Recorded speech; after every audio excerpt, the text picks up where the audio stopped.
This is Euronews Tonight. Here are your top stories. NATO says Europe is facing its most serious security crisis in decades amid the Russian military build-up on Ukraine's borders, as the alliance says it's looking at creating new battle groups in Eastern Europe.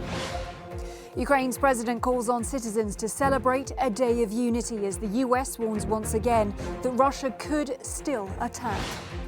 The EU's top court dismisses Hungary and Poland's rule of law challenge, stating that the bloc's funds can be cut for member states that flout democratic standards.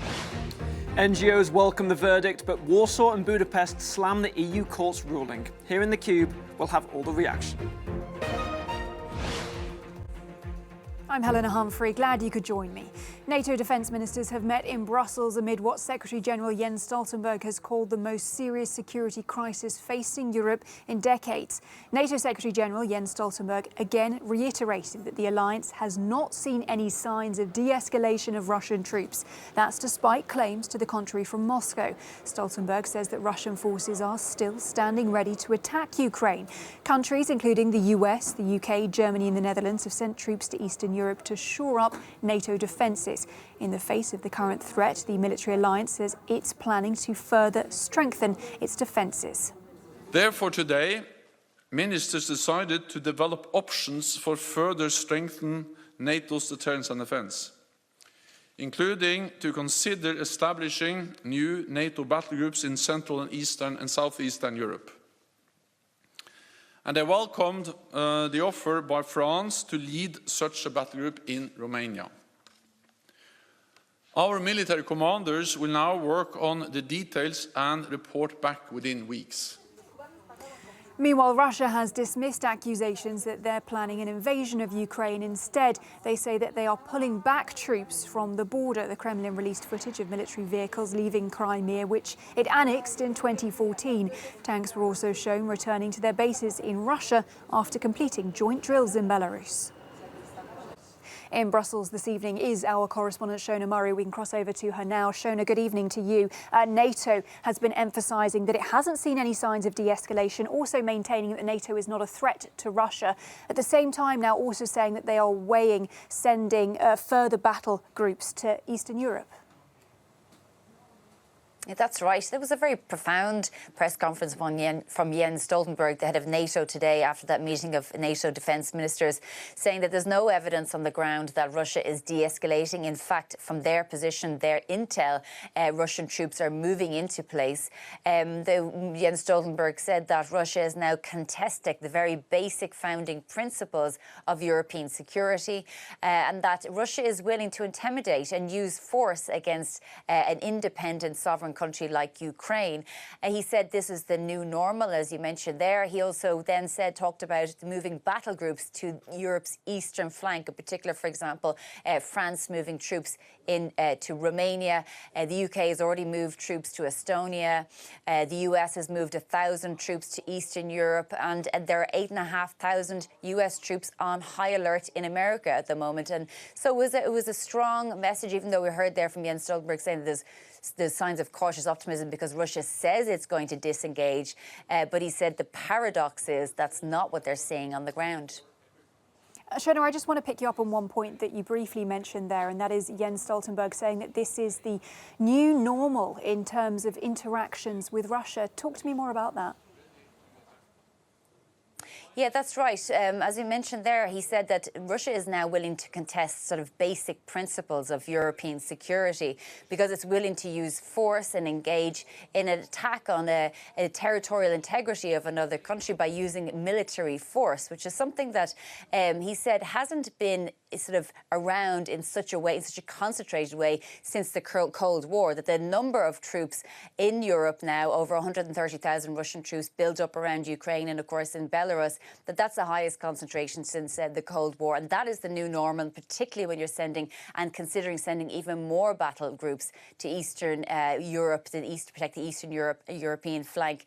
So I caught up with Dr. Ian Lesser from the German Marshall Fund, and I asked him, you know, as we've heard before from some military experts, it was a time to maybe say that NATO will engage and support militarily the territorial integrity of Ukraine. Well, I think in one sense, NATO has and will, in the sense that, NATO members and NATO has committed itself to a security partnership, which is in fact longstanding with Ukraine. And in that context, there will be more training and more arms transfers and intelligence assistance and many other kinds of things. What NATO is not prepared to do clearly anytime soon is to offer NATO membership to Ukraine. And ironically, that's of course one of the things that Russia seems to be most worried about. So either Moscow completely misunderstands the politics of this in Europe, or really is using this as a front to reassert its interests in European security in different ways. All right, some interesting insights there. Shona Murray in Brussels, thanks for bringing them to us.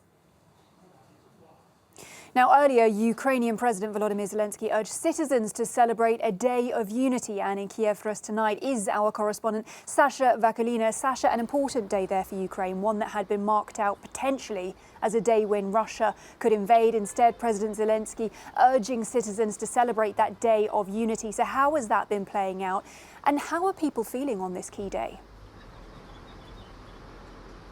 Certainly, there was quite a day here in Kiev. Ukrainians, of course, have been hearing for weeks now about this date. And this really added some of concerns and worries and even some panic to the already existing panic in Ukrainian society, which has been happening here for weeks and months. I went out today to ask the Ukrainians what do they feel, how do they feel about it. And for most of them, this was the normal day. Mind you, that was not a bank holiday, so people were still at work, they were at schools, at universities, they were going after their daily lives.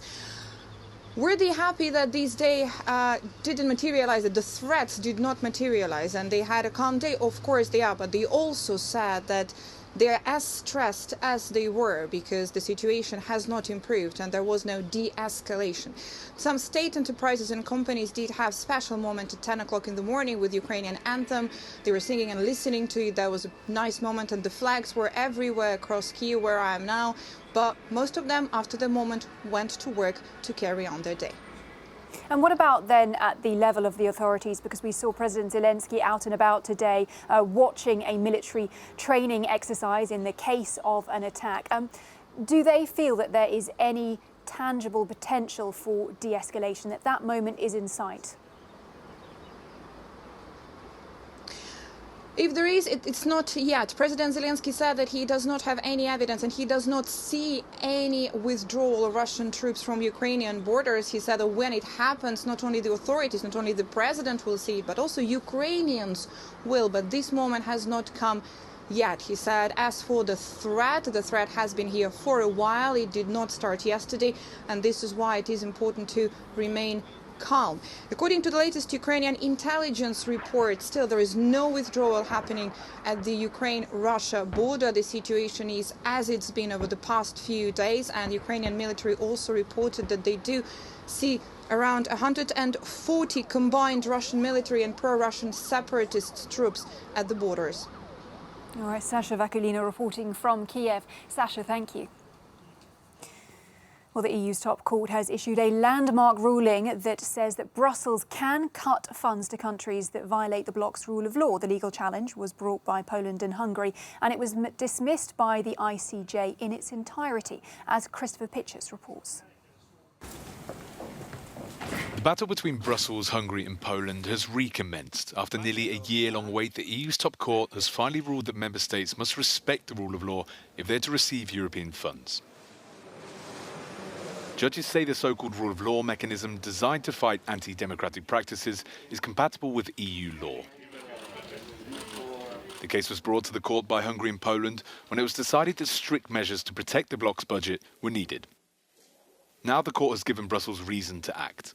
President of the European Commission, Ursula von der Leyen, welcomes the judgment, but MEPs hope she will act immediately. There is a procedure of 7 to 9 months, and at the end, the funding to those countries can be frozen because they no longer respect the independence of the judiciary. There's rampant corruption, and that's why the Union now finally needs to act on this. According to MEPs from the Hungarian opposition preparing for April's parliamentary elections, the decision is a legal victory that should have an impact on the vote. For the European Union, this is a clear victory. The court said very clearly that nobody can destroy the basic values of the Union while picking up European money. For Hungarians, this is a clear choice. If they vote for Viktor Orban at this election, this means that they are sustaining somebody in power who could cost Hungary millions and even billions of euros. The majority of political groups in the European Parliament support the mechanism.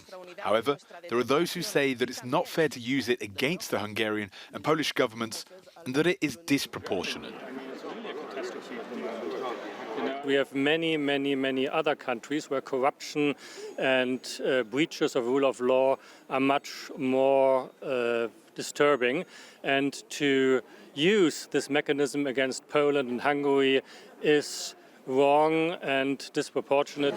The mechanism was approved over a year ago during a leaders' summit where the EU budget was approved. At the time, the Hungarian and Polish governments protested and threatened to veto the financial package. In the end, they accepted to take the matter to the European Court of Justice, but they've now lost their bid to block it. Christopher Pitcher's Euronews, Brussels. Well, the court ruling has been welcomed by a number of international NGOs as a clear step towards the protection of democratic values. But in Hungary and Poland, the response is one of anger and disappointment. And Matthew in the Cube has been taking a look at all of the online reaction. Well, as you heard there from our reporter Christopher Pitchers, many leading figures in Brussels are hailing this court ruling as a victory for democratic values. The European Commission President Ursula von der Leyen promising on Twitter to act with determination against any member state that does not uphold the bloc's rule of law principles. Meanwhile, on Twitter, the Belgian Prime Minister Alexander De Croo hailed this as a landmark ruling and a vital step, in his words, towards protecting the EU's core values. But the reactions in Poland and Hungary show that this discourse is polarising and dividing the bloc. Both of those member states have in recent years been accused of veering away from democratic norms on things like the judiciary, media freedom and LGBT rights. In Poland, the Justice Minister, Zbigniew Ziobro, said on Twitter that it was a turning point for a very different reason. He described this as a gloomy day where, in his words, the EU is moving away from freedoms and is now using unlawful violence to limit member states' sovereignty. Meanwhile, his Hungarian counterpart, Judith Varga, also said on Twitter that it was a politically motivated judgment by the EU court and said it was proof that the European Union was abusing its power because it did not agree with Hungarian laws. Budapest and Warsaw are respectively still waiting for €7 billion and €36 billion in pandemic funds.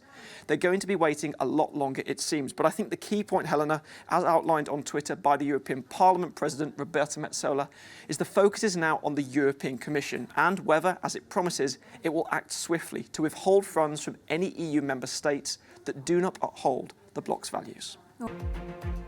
Welcome back. Good to have you along. The Metropolitan Police has launched a probe into cash for honours claims related to Prince Charles's charity, the Prince's Foundation. Reports say a Saudi businessman made donations in exchange for honours and citizenship. The charity has refused to comment, but it is believed to be offering full cooperation to investigators. Reporting now on these latest developments in London is Tig Enright. Good to see you, Tig. Explain exactly what this police investigation is looking into and who is at the centre of it. Hi, Helena. Well, this investigation effectively is looking into whether the Prince's charity, the Prince's Foundation, in accepting a £10 million donation from a Saudi billionaire, was effectively accepting a bribe in exchange for British citizenship and a state honour of CBE, Commander of the British Empire. That is the honour. It is a fact that Mahfouz Marai Mubarak bin Mahfouz received that honour in a ceremony here at Buckingham Palace back in 2016. And these allegations won't be news to royal watchers because they came out in a newspaper investigation last year that the honorary title was linked to the donation, but now, as you say, the Metropolitan Police is investigating it too. In a statement, the Prince of Wales's office said that he had no knowledge of the alleged offer of honours or British citizenship on the basis of donation to his charities. This Saudi billionaire was a major donor, though, to the Prince's Foundation, and indeed there is a forest named after him at one of the Prince of Wales' residences in Scotland. Scotland. You ask about other people at the centre of this investigation. Well, another name comes up, Michael Fawcett. He is a former valet to Prince Charles. He went on to become the chief executive of the Prince's Foundation. He stepped down from that job at the time that these allegations were made last year. The charity's been investigating them ever since, and now the police are as well. Helena? Well, Tig, look, I mean, it's certainly been a very turbulent 24 hours for the British royal family, also with the news that Prince Andrew has paid a reported €14 million settlement to Virginia Giuffre. Questions over where the money has come from as well. So what's been the reaction there from the public? Yes, you're absolutely right. That has been a major talking point here ever since that news broke of that settlement on Tuesday evening. Of course, what it doesn't do is answer the allegations that Prince Andrew sexually abused Miss Giuffre. She's made that accusation. He's denied it. We were looking forward to hearing those accusations thrashed out in court. That now won't be happening because of this financial settlement. It has to be said that the Prince Andrew's reputation is pretty much in tatters right now, and even subsequent to this financial settlement, the Member of Parliament for the City of York has suggested that he should be stripped of his title of the Duke of York. There are also, though, a lot of unknowns about this scandal. That €14 million or £12 million figure that you talk about has been widely reported in newspapers, although no confirmation as to whether that is indeed the amount or where the money's come from. Speculation that some of it will have come from Prince Andrew's own funds or the sale of some of his properties, some from the Queen of England herself. Although the royal family does notionally have private assets, money of their own, there is, of course, a sense that their wealth is ultimately derived from the British state and therefore from British taxpayers. So there is a feeling here as well that British taxpayers are footing the bill for this financial settlement. The sense is, though, the hope from Buckingham Palace is that the settlement of this issue will stop the scandal overshadowing celebrations for the Queen of England's Platinum Jubilee, the 70th anniversary of her ascension to the throne. But I think the question in many people's minds right now is whether Prince Andrew will be allowed to participate in those celebrations or whether this settlement in itself will overshadow them. Helena? All right, Ty again, right in London. Ty, thanks for that. Well, Belgium is the latest European country to trial a 4-day working week after the trend took off in Iceland. In a bid to overhaul the country's labour laws, Belgium's governing coalition has approved a package of economic reforms, and Prime Minister Alexander De Croo says that the move is aimed to create a more dynamic and productive economy. Well, employees can now request to work longer days without a loss to their salaries. However, managers will be able to refuse requests if it doesn't fit in with the company's culture. Now, staying with Belgium, the European Committee of Social Rights says only 18% of internships in the country are paid. The human rights body argues that depriving interns of a right to fair pay violates their rights and is exploitative. I want to bring in Maria Rodriguez Alcazar now, a board member at the European Youth Forum. Good to see you, Maria. To begin with then, good news potentially for anyone embarking on an internship in Belgium today, but just talk to us through the scope of the problem. Yeah, actually, the unpaid internships is a rite of passage for young people all across Europe. We know already that for EU-wide surveys that it affects 60% of the interns, so they don't get paid. And actually, employers are asking young people for experience and not only education. So that's something that young people are suffering all across Europe and the world. You're talking about where it's happening. I mean, there is kind of an irony in this, isn't there? Because it's often cities like Geneva, Strasbourg, Brussels, places that can be expensive places to live, but also are often the seat of human rights bodies as well. Yeah, indeed, it's quite ironic. But yeah, we expect also that employers care about their interns, and especially if they are asking for equality, we expect them to don't miss out and to don't miss that talent that is out there and they never get to meet those organizations and contribute with them. Yeah, talking about that talent, Maria, I think you raise a really important point, because this is also about representation and diversity and representing, everybody having a say, and unpaid internships can be a real barrier to that, can't they? Yeah, that's the huge problem of unpaid internships. They are extremely unfair. They are simply not affordable for many people. So they privilege those people that are already privileged. So they strengthen the inequalities that are already present in our society. So then I wonder, with this move, is Belgium just a starting point? Because, as you say, this is a problem all around the world. Do we think we'll see a similar trend now to crack down on this? Yeah, indeed. I mean, this is just the starting point. We are working with Belgian government. Now we have this resolution of the Committee of Social Rights that is backing us, saying that unpaid internships are unfair, are violating the European Social Charter. So this is just the beginning. We have now the opportunity that Belgium champion the banning of unpaid internships and create new and better legislation to protect young people and for this unfairness. All right, Maria Rodriguez Alcazar, a board member at the European Youth Forum. Maria, good to talk to you. Thank you.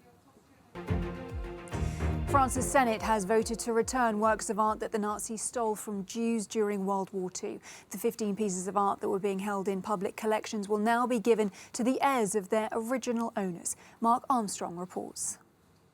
The French Parliament this week voted in favour of restoring works of art to the heirs of Jewish families despoiled by the Nazis during the Second World War. Thanks to the new law, 15 works of art kept in French public collections will finally be able to be returned to the family of their owner, including this painting in Paris by Marc Chagall.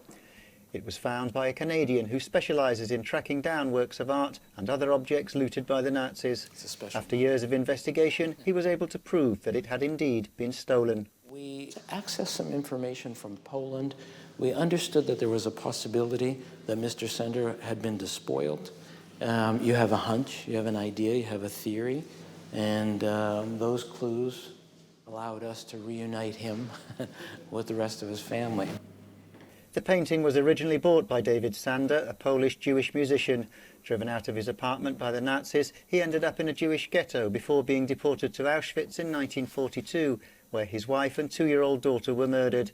He survived and reported the theft to the German government in 1962. We have an affidavit from Mr. David Sander, which does not name the painting but describes it perfectly.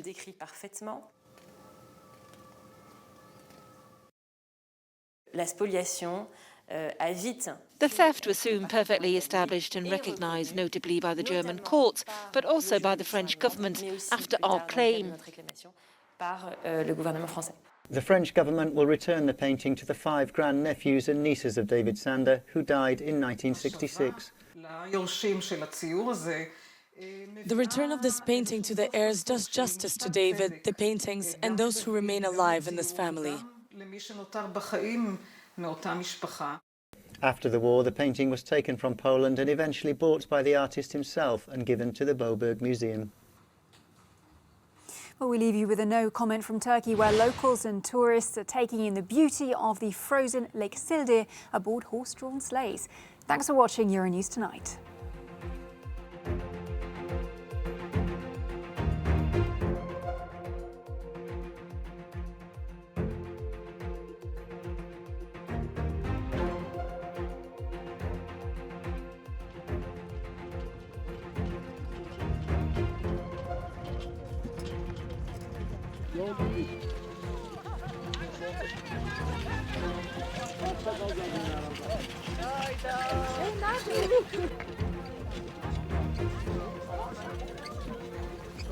Güle güle.